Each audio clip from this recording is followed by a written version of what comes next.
There's a rule wealthy people follow. It's simple, it's powerful, and almost no one talks about it.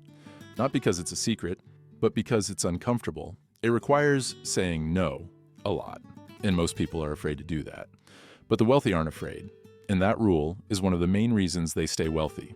Here's the rule: protect your time, your energy, and your focus like it's a scarce resource, because it is. Most people waste time like it's unlimited, spend energy like it's endless, and expect focus to magically appear. And because they don't see these as scarce, they give them away freely. They say yes to things that don't matter. They let people waste their time, and they scatter their focus across a dozen distractions. The wealthy don't do this. They know that time, energy, and focus are the most valuable assets they have. More valuable than money, more valuable than connections, and more valuable than opportunities. And they protect them ruthlessly. We're going to explore this rule, why it matters, and how following it is the difference between building wealth and staying stuck. You can always make more money. You can build new relationships. You can find new opportunities, but you can't make more time.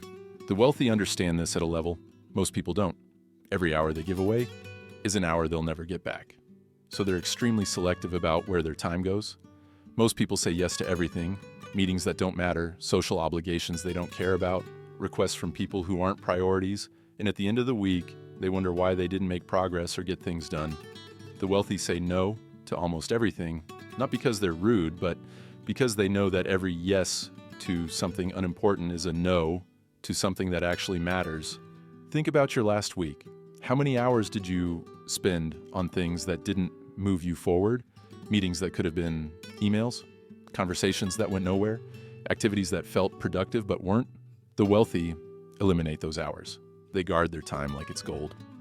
Because it kind of is. And that discipline, repeated over years, creates massive advantages. Here's what most people miss. You only have so much energy in a day: physical energy, mental energy, emotional energy, and once it's spent, it's gone. The wealthy are strategic about how they spend it. They know that high-value work requires high energy, so they protect and save their energy for things that matter. They don't waste it on drama, on pointless arguments, on people who drain them. Most people do the opposite. They start their days scrolling social media, burning mental energy on other people's problems. They say yes to meetings that leave them exhausted. They engage with people who take more than they give, and by the time they get to the work that actually matters, they're running on empty. The wealthy structure their day around energy. They do high-value work when their energy is highest, usually in the morning. They eliminate or delegate low-value work that drains them, and they're ruthless about avoiding people and situations that burn energy without returning value. This isn't selfish, it's strategic. You can't build wealth if you're constantly exhausted. You can't think clearly, you can't make good decisions, and you can't execute at a high level. So the wealthy protect their energy like their success depends on it. In a world full of distractions, focus is rare, and rare things are valuable. The wealthy know this, so they protect their focus obsessively. They don't multitask. They don't check their phone every 5 minutes. They don't let interruptions derail their day. When they're working on something important, they're fully present, fully engaged, and fully focused.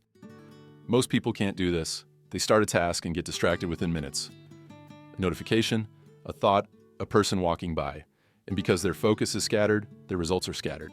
They're busy all day, but never make real progress. The wealthy create environments that protect focus. They close doors, they turn off notifications, they block time where they're unavailable. And in those blocks of deep focus, they accomplish more than most people do in a week. This is the competitive advantage no one talks about. It's not intelligence, it's not connections, it's not even hard work. It's the ability to focus deeply on one thing for extended periods, and that ability is built by protecting focus like it's your most valuable asset. Side note, a great way to do this is by batch working or time batching. But that's another topic for another video. But honestly, it's highly effective. Here's where this rule becomes practical. The wealthy say no to almost everything, not because they're difficult, but because they understand that every yes costs something. When you say yes to a meeting, you're saying no to an hour of focused work. When you say yes to a social event, you're saying no to rest or family time. When you say yes to a favor, you're saying no to your own priorities. Most people don't think this way. They say yes because they feel obligated, because they don't want to disappoint people, because saying no feels uncomfortable. And over time, Their life becomes a series of yeses to other people's priorities and nos to their own. The wealthy flip this. Their default is set to no, and they only say yes when something aligns with their goals, values, or long-term vision. This feels harsh to most people, but the wealthy don't care. They know that their time, energy, and focus are limited. And protecting those resources is more important than being liked, or more important than being a people pleaser, which is an issue in itself. So they say no a lot. The people who respect them understand. The people who don't usually leave.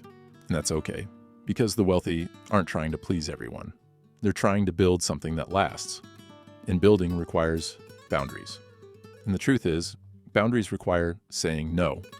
Here's the beautiful part. When you protect your time, energy, and focus consistently, the results compound. One day of protecting these resources doesn't change much, but a year, 5 years, 10 years, the gap between someone who protects these assets and someone who gives them away freely becomes massive. Think about it. Person A spends an hour every day on focused, high-value work. No distractions, no interruptions. Person B spends that hour scattered across emails, meetings, and low-value tasks. After one day, the difference is small. After a year, Person A has 365 hours of deep work. That's nearly 50 full workdays. After 10 years, Person A has built something significant. Person B is still busy, but hasn't made any real progress. The wealthy understand compounding. They know that protecting time, energy, and focus today doesn't just help today, it helps tomorrow, next year, and next decade. And that long-term thinking is what separates people who build wealth from people who stay busy and broke. So, the lesson from this rarely discussed rule is this: treat your time, energy, and focus as finite, and protect them accordingly. Say no to things that don't matter. Eliminate distractions. Guard your energy. Focus deeply. This rule feels uncomfortable at first. Yes, you may disappoint people. You may have to set boundaries. You'll likely have to prioritize yourself over other people's expectations. But that discomfort is the price of wealth. The wealthy have paid the price. They continue to pay it every day. And that's why they stay wealthy. You can start today. The next time someone asks for your time, energy, or focus, pause. Ask yourself, does this move me forward? Does this align with my goals or values? If no, say no. It's uncomfortable, but it's the rule. And it's the difference between building wealth and giving it away.